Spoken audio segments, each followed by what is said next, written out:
Hello sir. Hello.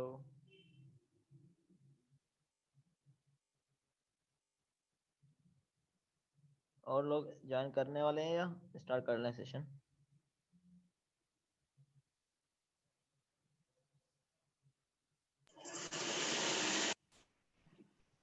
Good morning sir. Good afternoon. Afternoon sir. वही sir, अभी 15 minute तो हुए। तो हो गया ना afternoon. Morning sir.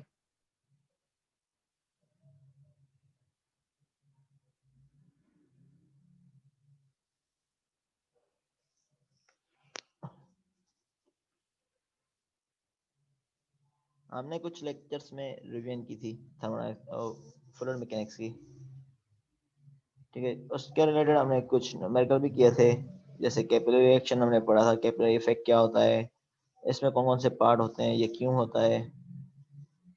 Mark number हमने पढ़ा था, स्पीड ऑफ साउंड के बारे में हमने पढ़ा था, डेंसिटी क्या है, स्पेसिफिक ग्रेविटी क्या है, और दूसरी डेफिनेशंस थी जैसे कि specific weight, specific volume, different definition पढ़ी थी हमने, ठीक है। और study versus unsteady flow, uniform flow, non uniform flow, इस तरह हमने बहुत सारी चीजें पढ़ी थी। तो हमने बेसिक रिवीजन की थी।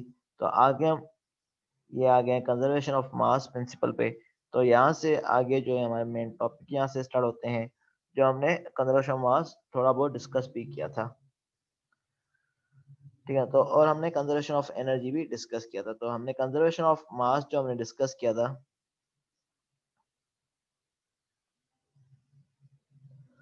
तो उसमें यह था कि conservation of mass relation for a close system, कोई भी क्लोज सिस्टम हो अंडरगोइंग अ चेंज इन, किसी भी चेंज में जाए तो उसमें मास जो है कांस्टेंट रहता है। मास जो सिस्टम में कांस्टेंट रहे उसको हम बोलते हैं कंजर्वेशन ऑफ मास। तो इसका मतलब है कि सिस्टम के अंदर जो सिस्टम का मास है जो भी कोई भी, वो कांस्टेंट रहेगा, या rate of mass flow rate जैसे कि इसमें बताया हुआ है वो भी कांस्टेंट रहेगा। चेंज इन मतलब कि मास फ्लो रेट वो नहीं होगा, मीन के मास जितना स्टार्ट में था बाद में भी वही रहेगा। तो कंजर्वेशन ऑफ मास प्रिंसिपल की हमने जो इक्वेशन पढ़ी थी, हमने ये पढ़ा था m dash in minus m dash out, mean के इन कितना हो रहा है minus mass flow rate out कितना हो रहा है, is equal to change in mass flow rate with respect to time. Change in mass flow rate, ये control volume, cv mean control volume है, तो dm अपॉन dt। तो thermodynamics से आपने सिस्टम कुछ पढ़े होंगे, ओपन सिस्टम, क्लोज सिस्टम और आइसोलेटेड सिस्टम, ठीक है। तो ओपन सिस्टम क्या है, क्लोज सिस्टम क्या है और आइसोलेटेड सिस्टम क्या है, अपने अपने वीडियोस बंद करके रखें। फिलहाल जब जरूरत होगी तब ऑन करने का मैं बोल दूंगा। ओपन सिस्टम क्या है, कुछ आइडिया है? ओपन सिस्टम वो होता है जिसमें हीट एनर्जी और मैटर दोनों एक्सचेंज होते हैं सराउंडिंग से, और सही है। क्लोज सिस्टम में हीट एनर्जी आवाज आपकी खराब हो गई जी हाँ। और क्लोज सिस्टम में हमारे पास क्या होता है, एनर्जी जो है क्लोज सिस्टम में सिर्फ एनर्जी एक्सचेंज होती है सराउंडिंग से, मैटर नहीं यस होता। सर, मास जी नहीं हाँ, होता। आइसोलेटेड सिस्टम में कुछ भी नहीं होता। सही है। आइसोलेटेड एग्जांपल सिस्टम में कुछ नहीं इन बिल्कुल। तीनों का एग्जांपल दे दें। सर आइसोलेटेड सिस्टम की थर्मोफ्लास्क, सही है, या गैस सिलेंडर ले लें। क्लोज क्लोज हाँ सिलेंडर हो गया, क्लोज सिस्टम की प्रेशर कुकर। जी हाँ। और ओपन? सर चूल्हे की मिसाल है ओपन सिस्टम की, चूल्हा जो होता है हमारे घर में, ठीक है सही, सर। या पाइप्स भी नल वाले, ये वो सारे पाइप्स ओपन हो गए सिस्टम। नल वाले, ठीक है। क्लोज सिस्टम की बॉइलिंग स्टार्टर भी मिसाल, ओपन सिस्टम में। यस सर, क्लोज सिस्टम की मिसाल ये है कि मतलब एक कोई बाउल है, उसके अंदर पानी है गर्म, लेकिन उसके ऊपर से फिट कर दिया ढकना, तो उसमें सिर्फ हीट ही बाहर निकल रही है, मास नहीं निकल सकता, ये है। जी हाँ सही है, किसी ठीक है कंटेनर में सर। रख लें। बाकी सर आइसोलेटेड सिस्टम, अभी दुनिया में कोई ऐसा सिस्टम कोई नहीं है जो मुकम्मल तौर पर आइसोलेट हो, वहाँ पे कोई ना हाँ कोई एनर्जी निकल लेकिन रही है। वैसे यूनिवर्स होती पूरी है, लेकिन हम आइसोलेट है सर। कंसीडर करते हैं इक्वल टू आइसोलेट लेकिन सिस्टम। हम आइडियली कंसिडर करते हैं, उसके लिए मिसाल है हमारे पास, थर्मस हो गया, चाय का थर्मस जो होता है, जी हाँ, या वो मिसाल है सोलर हमारे वाटर लिए। हीटर के जो आपके ऊपर टैंक लगे होते हैं सोलर वाटर हीटर के ऊपर, तो वो भी हम आइसोलेटेड सिस्टम ही काउंट करते हैं। सर कौन से आप क्या बोल रहे हैं, सोलर किस वाटर चीज़ का? हीटर आपने देखा है? सोलर वाटर हीटर जिसमें नहीं सर, ट्यूब्स लगे नो होते है। हैं। तो सोलर, Yes, एक sir. तो होते हैं सोलर पीवी जी सेल्स, सर। ठीक है ना, एक दूसरे होते हैं सोलर वाटर हीटर जिसमें ट्यूब्स लगे होते हैं, उनके ऊपर टैंक लगे होते हैं, ठीक है, गर्म पानी रखते हैं काफी देर तक, तो उसको भी हम isolated system as a consider कर सकते हैं, क्योंकि वो क्या करते हैं, हीट को रिटेन करते हैं। सर एक बात करनी थी आपसे। जी सर मैं कह रहा था जुम्मे वाले दिन सर वो टाइम थोड़ी सी चेंज करेंगे, क्योंकि सर कपड़े वगैरह तो चेंज करने होते हैं तो और मैंने तो मास जल्दी हो बोला जाती था। है। जी हाँ, वो मैंने सर वो सर हमारी असल में हमारी जी लैब हो गई थी, हमारी लैब लैब की स्टार्ट क्लास हो हो रही गई थी। थी सर, वो सर अचानक आ गए। वरना एक मेरा तो मिनट, मूड एक यही को था कि बोलने दो, एक को बोलने दो, रुक जाओ सर। वो असल में अचानक से सर आ गए, तो इस वजह से जो है वो मसला हो गया। असल में सर ने पहले हमें बताया नहीं कि क्लास लेंगे, वो अचानक से उसी टाइम जिस टाइम आपकी क्लास थी उससे 10 मिनट पहले बताया। खैर सर आपकी जैसे मर्जी, आप कोई देख लें स्केड्यूल, जैसे आपको मुनासिब रखे आप तो रखिएगा। देखें, इसलिए मैंने तो बाकी आज जुम्मे जल्दी वाले बताया दिन था। सर, जुम्मे वाले दिन कम से कम 12:30 बजे फ्री हो, ताकि फिर हमें नहाना होता है, फिर 1 बजे जुम्मा होता है, फिर वहाँ जाना होता है, जुम्मा पढ़ के हम 2 बजे आते हैं। जी सर, वो 1 बजे हमारे पास यहाँ खुतबा स्टार्ट हो जाता है सर, ये तकरीबन पौने 1 बजे तक। तो मैंने इसलिए जल्दी बोला था, आप लोग फ्री नहीं थे, तो मैंने इसलिए, सर मेरा मूड था टाइम कि टेबल 10:40 लेकिन थोड़ा से, सर हम सही नहीं बना हुआ। इसलिए मेरा मूड था 10:40 से लूँ, ज्यादा से ज्यादा 12:30 या सर एक सुबह में पौना एक एक और। सेशन फिक्स है, एक सेशन आप सुबह में ले लें, दूसरा सेशन जो है आप 12:30 हाँ अपना यस साढ़े सर, ग्यारह से 12:30। 12 से, यस सर ये ले लें यूं करके। देखते हैं क्या करते हैं यार, नेक्स्ट वीक में जो हमें पहले ही ले लेंगे, एक दिन पहले ही ले लेंगे, 2 सेशन नहीं तो एक दिन जुमे को ले लेंगे, जी सर यही कुछ ले इस तरह कर लेंगे, लें। ठीक देखूंगा है। मेरा टाइम टेबल ओके क्या सर, है, उस हिसाब से आपकी क्या है, फ्री दोनों किस ओके टाइम सर, में, ठीक है। देख ओके लेंगे, सर। डिस्कस कर लेंगे। ठीक है, तो कंजर्वेशन ऑफ मास में हमने पढ़ा है m in minus m out is equal to d m C v upon d t. Mean control volume है ये, mass flow rate through control volume divide by d t. ठीक है, तो और कंटिन्यूटी इक्वेशन क्या होती है, ये भी कंजर्वेशन ऑफ मास रिलेशनशिप का है, ये दूसरे फॉर्म में रिप्रेजेंट करते हैं। इसमें क्या होता है, मास फ्लो रेट जो हमारे पास मूव कर रहा होता है, तो हमें पता है कि मास फ्लो रेट हम लेते हैं रो ए वी से, यही ले रहे होते हैं। तो ये इस रिलेशनशिप को बताया, मास फ्लो रेट इन और आउट इक्वल होता है सिस्टम में, तो उस इक्वेशन को बोलते हैं हम कंटिन्यूटी इक्वेशन। क्या हमने पढ़ा है कि मास होता है रो वी और मास फ्लो रेट रो ए वी, किसी एरिया से मूव कर रहा हो। और लीनियर मोमेंटम हमारे पास क्या होता है, प्रोडक्ट ऑफ मास और वेलोसिटी होती है। ये आप इंजीनियरिंग मैकेनिक्स में भी पढ़ चुके होंगे, स्टैटिक्स में, मास यस इनटू सर, फिजिक्स में भी वेलोसिटी। पढ़ा था जी हाँ, फर्स्ट ईयर। फिजिक्स में पढ़ा होगा। ठीक है, तो बेसिक्स ऑफ फिजिक्स में यही है, तो वहां से आगे ये आगे यूज होगा आपके डिफरेंट सब्जेक्ट्स में, लीनियर मोमेंटम या एंगुलर मोमेंटम, ये सारी चीजें यूज होंगी डिफरेंट सब्जेक्ट्स में। जैसे कि मैकेनिक्स ऑफ मशीन में एंगुलर वगैरह मूवमेंट यूज होगा। तो अभी लीनियर मोमेंटम डिस्कस कर रहे हैं, जो प्रोडक्ट है मास और वेलोसिटी की। जैसे कि यहाँ पर कोई मास है, उसमें वेलोसिटी भी होगी, ठीक है ना। तो इस तरह मोमेंटम हम बोलते हैं लीनियर मोमेंटम। इसको रिप्रेजेंट किया जाता है mv से। फार्मूला है न्यूटन सेकंड लॉ, हमने पढ़ा था। वो क्या था हमारे पास, एक्सेलरेशन या फोर्स, जो डायरेक्टली, अगर फोर्स से ले रहे, force is directly proportional to acceleration और मास में है। इसमें बताया एक्सेलरेशन के फॉर्म में, तो एक्सेलरेशन जो है डायरेक्टली प्रोपोर्शनल है नेट फोर्स से, और इनवर्सली प्रोपोर्शनल होगा मास से। और कंजर्वेशन ऑफ मोमेंटम प्रिंसिपल क्या बोलता है, मोमेंटम जो है सिस्टम का रिमेन कांस्टेंट रहेगा। मीन हम पास जो नेट फोर्स एक्ट कर रहे हैं सिस्टम पे, उनका सम जो है हम इक्वल करेंगे तो जीरो होगा। जैसे कि एक फोर्स कोई सब्जेक्ट है, ऑब्जेक्ट है, या इस तरफ एक्ट कर रही है, जैसे माउस ये बता रहा है, दूसरी फोर्स यहाँ एक्ट करे, तीसरी यहाँ कर रही है, अगर तो अपोजिट डायरेक्शन कर रही है, तो इनका नेट सम होगा वो जीरो होगा। तो इस तरह के प्रिंसिपल हम बोलते हैं conservation of momentum. Conservation of energy आपने यानी कि पढ़ा होगा। मोमेंटम बॉडी पर जो नेट मोमेंटम होगा वो जीरो। जी हाँ, नेट मोमेंटम जीरो होगा। उसके अलावा हमने पढ़ा था कंजर्वेशन ऑफ एनर्जी, आपने पढ़ा भी होगा, जिसमें first law of thermodynamics in other word बोल सकते हैं कि कंजर्वेशन ऑफ एनर्जी के बारे में बताता है। तो इसमें क्या होता है, एनर्जी रिमेन कांस्टेंट।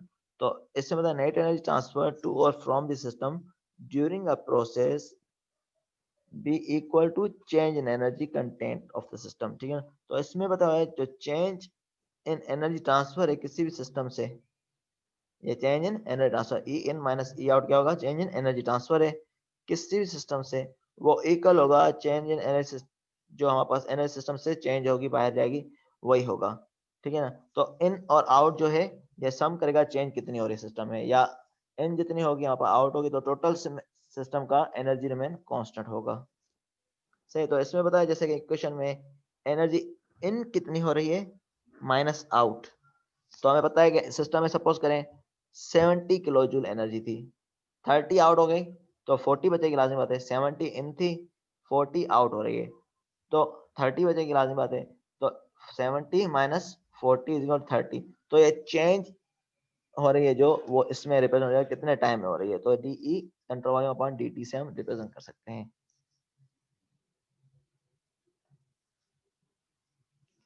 तो वही वाली चीजें बताई हुई है, कंजर्वेशन ऑफ मास वही वाला सेम रिपीटेड है। अब मास और वॉल्यूम फ्लो रेट किस तरह करता है किसी भी चीज से, तो उसके बाद बताया हुआ है the amount of mass flowing through a cross section पर यूनिट टाइम, जो हमारे पास उसको हम बोलते हैं मास फ्लो रेट। मतलब कि मास कितना फ्लो हो रहा है with respect to time, rate of change of mass, या mass flowing through a section cross section पर यूनिट टाइम, तो उसको हम बोलते हैं मास फ्लो रेट, ठीक है। मास फ्लो रेट को हमने नॉर्मली रिप्रेजेंट करते हैं रो वी ए से, ठीक है, m is equal to A a. V यहाँ पर ए सी क्यों लिया हुआ है यहाँ पर इस इक्वेशन में, अब देखें एक हमारे पास एग्जांपल लिया हुआ है, ठीक है। कौन सा एग्जांपल लिया है, अगर सपोज करें एक सरफेस है, ये वाला क्या है, ये सरफेस है। तो ये कौन सा सरफेस हो सकता है, पाइप हो या डक्ट हो, कोई भी इस तरह सरफेस जिसमें कंट्रोल वॉल्यूम हो, फ्लूइड फ्लो जो है कंट्रोल वॉल्यूम के थ्रू हो। तो कौन सा है ये सरफेस, पाइप हो सकता है या डक्ट हो सकती है। तो यहाँ से जो हमारे पास फ्लो करेगा हमारे पास मास, या कोई भी लिक्विड आएगा मूव करेगा, तो वो लाजिम है किसी न किसी एरिया चेंज हो रहा होगा। अगर सपोज यहाँ से इन हुआ, यहाँ से आउट हुआ, तो लाजिम बात है किसी न किसी एरिया से चेंज मूव हो रहा है, तो डिफरेंशियल एरियाज को हम बोलते हैं डीएससी। तो ये डीएससी इसलिए दिया हुआ है यहाँ पर क्योंकि ये डिफरेंशियल एरिया है जिससे ये मूव कर रहा है। तो यहाँ बताया कि जो फ्लो होगा वो डायरेक्टली प्रोपोर्शनल होगा इसके डिफरेंशियल एरिया से, और इसका कुछ ना कुछ नॉर्मल कंपोनेंट होगा वेलोसिटी का। वेलोसिटी वैसे नॉर्मल इस तरह मूव करे तो इसका नॉर्मल कंपोनेंट हम लेते हैं। मास फ्लो रेट के लिए कौन सा लेंगे कंपोनेंट, नॉर्मल कंपोनेंट। तो रो ए फार्मूले को इसलिए हमने मॉडिफाई किया हुआ है, चेंज इन मास जो हमारे पास टेक प्लेस कर रहा है वो रो डेंसिटी ऑफ वाटर या जो भी लिक्विड है उसकी, डी एन कौन सा होगा नॉर्मल कंपोनेंट, और d s c change in area या डिफरेंशियल एरिया हम लेते हैं। क्लियर है ये क्वेश्चन। जी सर। ठीक है, अब सपोज करें, अब बताया हुआ है कि पॉइंट फंक्शन क्या है, पाथ फंक्शन क्या है। तो पॉइंट फंक्शन ये बताया, अगर दो पॉइंट सपोज करें, एक पॉइंट ये है, दूसरा पॉइंट ये है, तो जो वाटर फ्लो कर रहा होगा लाजिम बात है दो जगह से कर रहा होगा, सर्कुलर पाइप होगा लाजिम बात है। तो हम एरिया नॉर्मली सर्कुलर लेते हैं, तो अब हमें पता है कि सर्कल का एरिया क्या होता है, पाई बाय 4 डी स्क्वायर या पाई आर स्क्वायर, यही होता है सर्कल का, पाई बाय 4 डी स्क्वायर या पाई आर स्क्वायर। तो हमारे पास दो जगह से पानी मूव कर रहा है, एक जगह से आ रहा है दूसरी जगह मूव करेगा, तो हमारे पास इंटीग्रेशन ऑफ डी ए सी लेंगे, यहाँ पर इंटीग्रेशन ऑफ डी ए सी।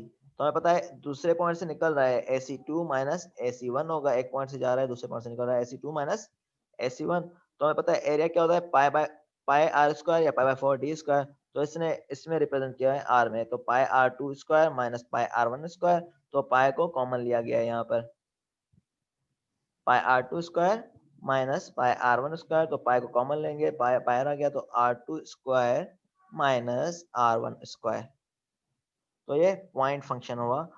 ठीक है, तो पॉइंट फंक्शन कैसे, ये मतलब एक पॉइंट से दूसरे पॉइंट में मूव कर रहा है, तो ये पॉइंट पे डिपेंड करता है। अब दूसरा है पाथ फंक्शन। सर अभी टाइम हो रहा है नमाज का सर हमारे। तो अभी तो क्लास चल रही है, थोड़ी बहुत चलेगी, लाजमी बात है, एक सेक्शन तो होगा।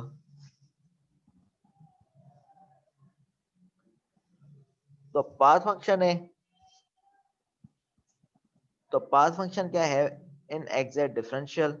ठीक है, अब हम यहाँ पर कैसे बताए, अगर पाथ फंक्शन कैसे है, अगर मास है किसी पॉइंट से फ्लो कर रहा है, ये मास फ्लो करेगा लाजमी बात है किसी न किसी पाइप से या क्रॉस सेक्शन से। तो मास फ्लो रेट होगा, total mass flow rate through the endless point जो होगा वो कितना होगा, m टोटल होगा। ठीक है, तो ये डिपेंड कर रहा है पाथ कितना है। तो एक यहाँ से लेके इतना पाइप है, तो ऐसे लाजमी कुछ ना कुछ मास चेंज फ्लो कर रहा होगा। अगर यहाँ से लेके इतना पाइप होगा तो लाजमी कम मास फ्लो होगा। तो मास कितना है या पाइप कितना है, तो उस हिसाब से हमारे पास मास फ्लो रेट होगा। तो यहाँ पर बताया m टोटल जो है क्या है, टोटल मास फ्लो रेट है, m2 माइनस m1 नहीं है। तो ये बताया total mass flow rate through the entire cross section area of the pipe duct, जो हम नॉर्मली ऑब्टेन करते हैं, m dash is equal to delta m, जो हमने पढ़ा था उसका हमने इंटीग्रेशन करना है, ये वाली इक्वेशन है। तो ये टोटल मास फ्लो रेट होगा रो Vn dAc। ठीक है, तो ये इससे हमारे पास निकल गया, तो ये हमारे पास आ गया path function of mass flow rate.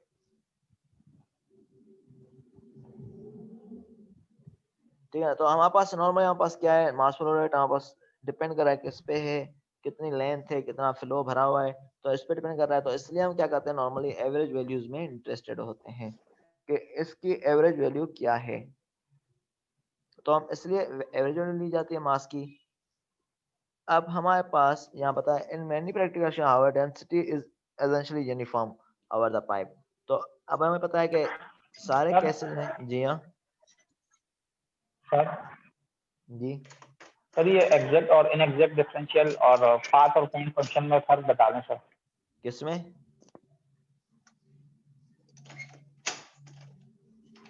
Path और पॉइंट फंक्शन में फर्क बता दें सर, कैसे वो एग्जैक्ट और इनएग्जैक्ट डिफरेंशियल पर बेस करते हैं। तो पाथ फंक्शन कौन सा होता है, जिसमें आप पाथ को फॉलो किया जाए। ये जो भी आपने पिछली स्लाइड, जी हाँ बताएं, ये वाली, ये वाली, जी सर जी। अब पाथ फंक्शन किसको बोलते हैं, जिसमें मैग्नीट्यूड डिपेंड कर रहा हो पाथ पे किस तरह फॉलो कर रहा है, पाथ किस तरह का है।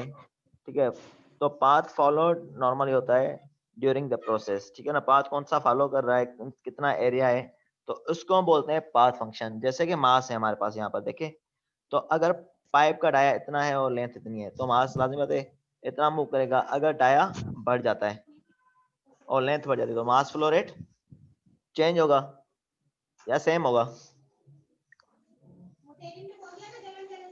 सर तो इसमें एरिया चेंज होगा। ये बताया हुआ कि अभी इतना है, तो पाइप अगर कम फुल्ड है, अगर सपोज मैं पाइप में फुल फ्लो आ रहा है, तो पाइप लाइन में फुल फ्लो मतलब कि मास कुछ एक मूव कर रहा होगा। अगर एरिया चेंज नहीं होगा अगर मास जो है हमारे पास कम मूव हो रहा है लिक्विड में, पाइप फुली फिल्ड नहीं है, या ओपन चैनल में हमारे पास फुली फिल्ड नहीं लेते, तो हमारे पास जो मास है कम मूव कर रहा होता है, यही होगा। Yes sir. क्या जैसे कि आप नॉर्मली पानी चलाते हैं घर में या किसी नल में, तो हमने कितना नल खोला है, तो वो डिपेंड कर रहा है मास उस हिसाब से फिल होगा। जी सर। तो ये बता रहे हैं कि मास जो है पाथ फंक्शन है, ठीक है ना। और पॉइंट फंक्शन कौन से होते हैं, तो ऐसा कोई फंक्शन जो डिपेंड कर रहा हो सिर्फ और सिर्फ पॉइंट पे। किस पे? पॉइंट पे। उस स्टेट पे कैसे पहुंचा है उस पे नहीं डिपेंड कर रहा, ठीक है। तो उससे पहले कौन सी वेलोसिटी थी, क्या नहीं थी, सही है, सर, कितना टेम्परेचर था। जी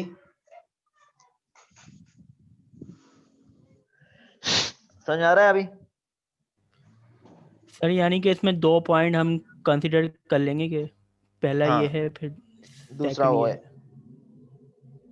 सिर्फ इनिशियल और फाइनल स्टेट पे डिपेंड कर रहा होगा, सही है ठीक सर। है ना। तो ये पॉइंट फंक्शन है ना सर? तो इसको हम बोलते हैं पॉइंट फंक्शन। क्लियर है अब? Yes sir. तो हमारे पास नॉर्मली ये बताया कि हमारे पास ये पॉइंट फंक्शन और पाथ फंक्शन होते हैं। तो अब हमने क्या करना है, we would like to institute express mass flow. हमने बताया कि एवरेज वॉल्यूम हम नॉर्मली देते हैं पाइप में कितना मूव कर रहा है, क्योंकि हमारे पास समटाइम ज्यादा मूव कर रहा होता है, समटाइम कम मूव कर रहा है, तो हम नॉर्मली एवरेज वैल्यू ली जाती है इसमें फ्लो रेट के लिए। और नॉर्मल कंप्रेसर फ्लो के लिए बोथ आर और वीएन नॉर्मली वेरी करते हैं अक्रॉस द पाइप, जैसे कि हमारे पास कितना पानी मूव कर रहा है, नॉर्मल कंपोनेंट कितना है, वेलोसिटी उसके साथ वेरी करेगा। जबकि डेंसिटी हमें पता है कि वाटर की थ्रू आउट दी सेम रहती है। अब जैसे कि पाइप किसी इसमें मूव कर रहा है, ठीक है ना सर, वाटर किसी पाइप में मूव कर रहा है, ये कोई एक पाइप है, इसमें वाटर जो है मूव कर रहा है, सही है। तो हमारे पास क्या है, साइड में हमारे पास क्या होती है, नो स्लिप कंडीशन होती है। नो स्लिप कंडीशन क्या होती है, किसी ने पढ़ा है, याद है फ्लूइड मैकेनिक्स में? नो स्लिप कंडीशन किसी को याद है? सर आप बता दें दोबारा। अब नो स्लिप कंडीशन में क्या होती है, हमारे पास क्या है, सॉलिड वॉल्स लगी हैं या सॉलिड बाउंड्री लगी हुई है यहाँ पर पाइप के, यहाँ क्या होती है, ये सॉलिड बाउंड्री होती है। इसकी वजह से क्या होता है, हमारे पास फ्रिक्शन लॉसेज होते हैं। कौन से लॉस होते हैं? Frictional losses. हाँ, तो हमारे पास क्या होगा, तो उसके साइड में वेलोसिटी कम होगी, सेंटर में आपने देखा होगा पाइप में वेलोसिटी ज्यादा होती है, यही हो रहा होता है, यस सर। ठीक है। क्योंकि साइड में हमारे पास क्या है, सरफेस है, जी सर।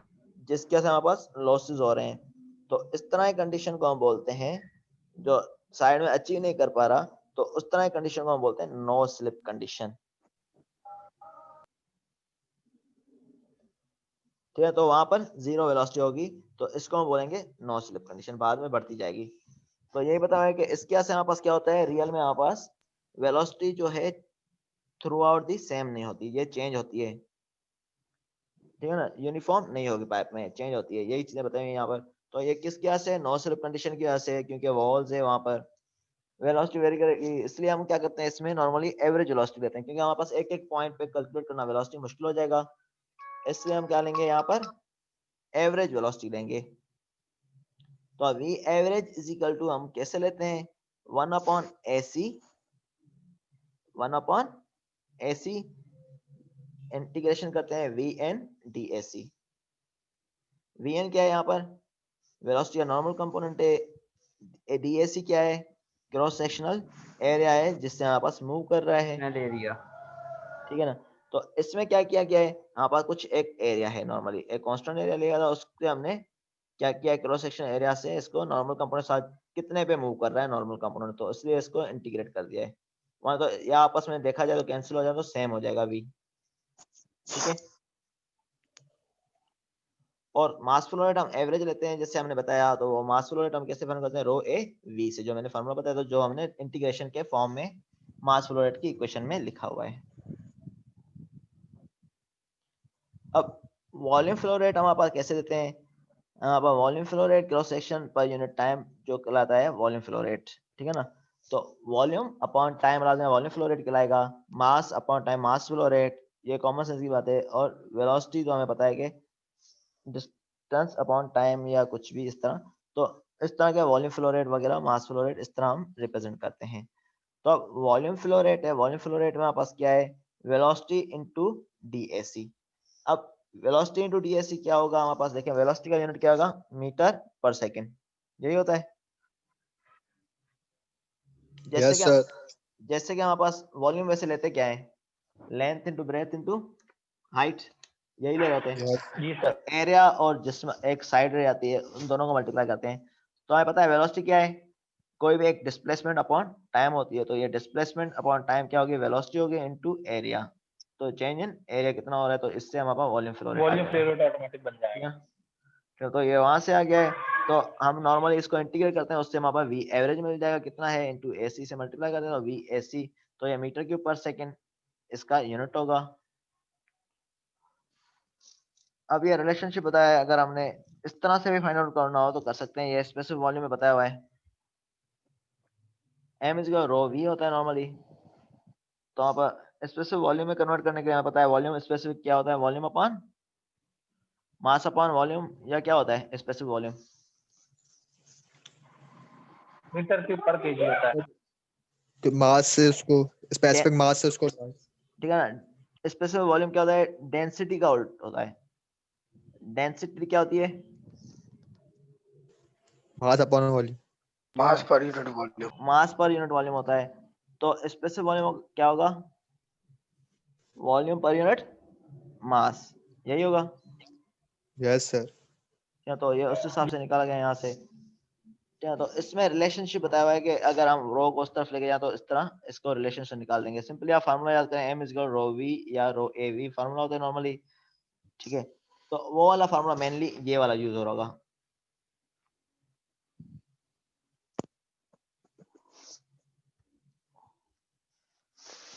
अब conservation of mass principle for control volume है, m in minus m out बता रहा है, total mass entering the system during change during time, किसी भी टाइम में, minus total mass leaving the system during that time is equal to net change of mass within the control volume during that time. अगर suppose का एक container बताया हुआ है यहाँ पर, तो इसमें आउट कितना हो रहा है मास, और मास इन कितना हो रहा है, ठीक है। मास इन यहाँ से होगा, यहाँ से आउट हो रहा एंड चेंज हम फाइंड आउट करें तो वो डेल्टा एम सी वी देगा कंट्रोल वॉल्यूम में। तो हमारे पास ये रिप्रेजेंट किया जाता है इससे, m in minus m out is equal to m C V. जिसको हम डिफरेंशियल के फॉर्म में रिप्रेजेंट करें तो इस तरह करते हैं, m in minus m out mass flow rate with respect to time minus mass out in with respect to minus mass out with respect to time is equal to d m C V था पहले, तो हमारे पास time से divide करें तो D T हो जाएगा divide में। क्लियर है ये इक्वेशन, यस सर। सबको समझ में आ रहा है या नहीं। यस सर, ये तो आ गया जो सिनेरियो है हमारे पास है, कंट्रोल वॉल्यूम मतलब conservation of mass control volume पे। जी हाँ, तो अभी हम कंट्रोल वॉल्यूम पे सारी चीजें कर रहे हैं। मतलब एक सर मास किसी सिस्टम में दाखिल करेंगे लेकिन कंट्रोल वॉल्यूम के बेसिस पे, मतलब लिक्विड की बात हो रही है ना, जी मास हाँ, जो है वो लिक्विड होगा। लिक्विड ही होगा। Okay sir. अगर अब सर कोई गैस हो गई तो फिर उसके लिए क्या होगा सर?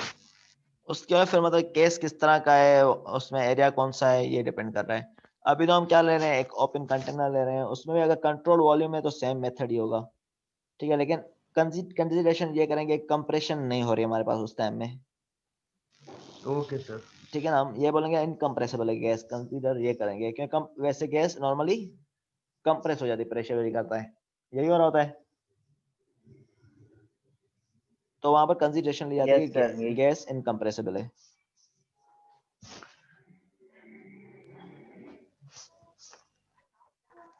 अब बताया कंसीडर करें कंट्रोल वॉल्यूम आर्बिट्रेरी शेप है, कोई भी एक आर्बिट्रेरी शेप है, उसमें कंट्रोल वॉल्यूम है, ये 5.7 फिगर ये वाली है।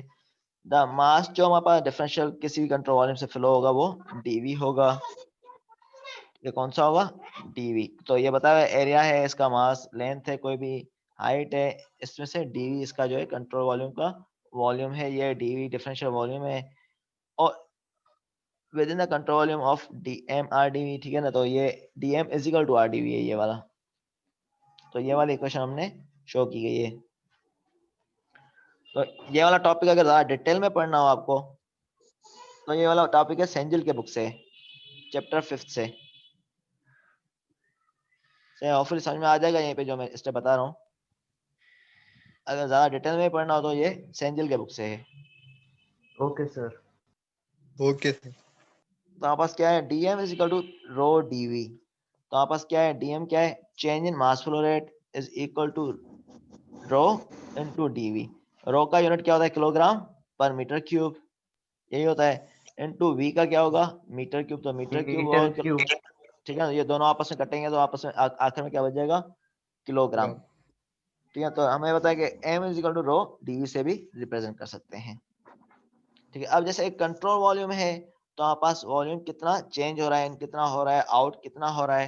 तो हमारे पास एमसीवी जो मास फ्लो रेट होगा उसको हम शो करते हैं पी रो डीवी से। तो वॉल्यूम कितना इन हुआ है माइनस आउट हुआ है। अब कोई भी कंडीशन है इसमें कितना वॉल्यूम था पहले, अगर सपोज हम बोल रहे हैं कि मास कांस्टेंट ही दे रहा है सिस्टम में पहले, फिर बाद में आउट हो रहा है, ठीक है। तो हमारे पास वॉल्यूम पहले कितना था सिस्टम में लिक्विड का, फिर हमारे पास आउट होने के बाद कितना रह गया। इस तरह हम कर लेते हैं कंट्रोल वॉल्यूम का। सही है, क्लियर है। Yes sir clear. अब हमारे पास इसको रेट ऑफ चेंज ऑफ में शो किया गया है, मास फ्लो रेट। पहले मास कितना है उसको rate of change of mass flow rate किया है, तो इसलिए dt से हमने डिवाइड कर लिया, d बाई dt और d बाई dt से, तो ये मास फ्लो रेट के थ्रू आ जाएगा।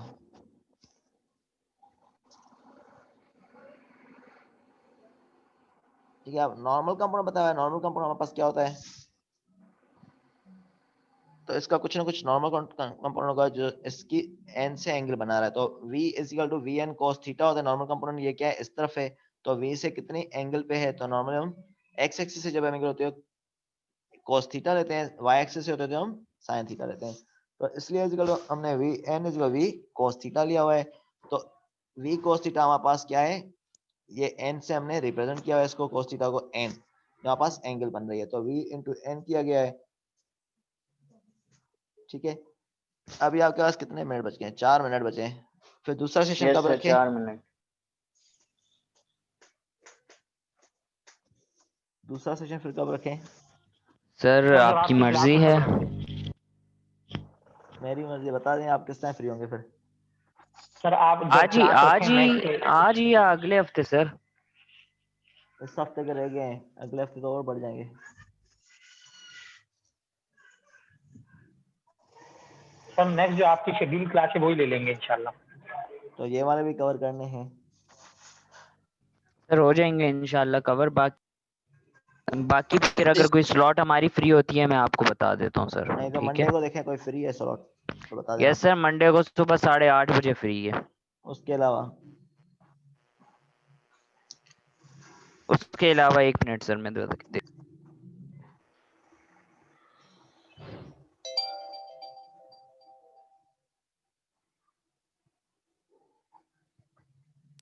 सर मंडे को उसके बाद फुल डे सर, सारी क्लासेस होंगी। मंडे को सारी क्लासेस हैं,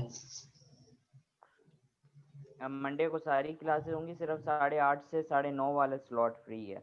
बाकी ट्यूसडे को जो है मैम अमरीन जहरा की 2 क्रेडिट आवर का कोर्स है, तो शायद वो भी सुबह 8:30 से 9:30 वाला एक स्लॉट फ्री मिल जाए। सही। ठीक है देखते हैं, नहीं तो सैटरडे को देखेंगे कल का क्या बनता है, नहीं तो कल बता दूंगा। वरना सर अगले थर्सडे को जो है आपकी क्लास है ना 1 घंटे की, जब 10:30 से 11 वाली। जी हाँ, उसके बाद 3 घंटे फ्री हैं सर। चलो मैं देखूँ मेरी भी कितनी क्लासें हैं, नहीं तो मैं कल ओके का सर। बता दूंगा कल लेना है या नहीं लेना। सही है, ओके सर, देख लीजिएगा आप। कल को बता दूंगा, कल तो वैसे ही फ्री होंगे। सर फ्री तो होंगे पर वो छुट्टी है ना, लेट उठे शायद हम। तो थर्सडे लेट को सर क्लास रख सकते हैं। मेरा भी देखूंगा किस टाइम फ्री है किस टाइम नहीं फ्री। यस सर, वही मसला होता है ना जी सर अब जो है वो वीकेंड पे ना रखे ना क्लास। हमें काम भी मिला हुआ है बहुत सारा। तो सैटरडे को देखेंगे, रखेंगे तो 10-11 बजे रख लेंगे सर। 11 बजे रख मंडे लेंगे। टू फ्राइडे के अंदर ही मैनेज कर लेंगे। देखते हैं फ्राइडे को आपका टाइम बन रहा ही नहीं है ना। यस सर, वही मसला है। बाकी आपका थर्सडे वाले दिन बन रहा है, 3 घंटे और मिल रहे हैं या आपके 1 घंटे की स्लॉट के बाद, तो मेरा उसमें भी देख लीजिएगा उस आप। टाइम मैं अपना भी देखूंगा कि फ्री है या नहीं है। ठीक है सर, लाजमी आप तो देख के वेडनेसडे उसके भी बाद फ्री है। बताइएगा। तो लाजमी मैं अपना भी देखूंगा कि फ्री है या नहीं है। ओके सर, आप बता दिए। ओके सर, ठीक है, थैंक यू। ठीक है, वरना कल रख लेंगे 11-12 बजे, देख लेंगे किस टाइम फ्री है। सर वो स्टूडेंट्स आए ना आए कल कोई नहीं पता सर। नहीं है, वो मसला है। तो देख लेंगे कितने वो आते हैं, वो मसला अंदाजा लग जाएगा, देखेंगे। सर, यही तो मुश्किल है ना, नहीं आएंगे वो। संडे सैटरडे वो छुट्टी देते हैं, वैसे ही शुक्र करते हैं छुट्टी मिली है इस वजह से। तो नहीं तो मैं भी कंटिन्यू कर लूँ, यही हल है। फिर आप बोलेंगे नमाज चली गई। सर वही मसला है ना, या तो आप रिकॉर्ड करके हमें भेज दिएगा, हम फिर बाद में सुन लेंगे, ये है। चलो देखते हैं, नहीं तो देखेंगे कल का, देखते हैं, डिसाइड करते हैं, मैं बता दूंगा। ओके सर, आप देख लें। ओके सर, चलो ठीक है। ओके। अल्लाह चलो हाफिज। ये वाला देख लेंगे टॉपिक, आगे कंटिन्यू कर लेंगे। Okay sir. ठीक है, अल्लाह हाफिज। अल्लाह हाफ़िज़। चलें ठीक है।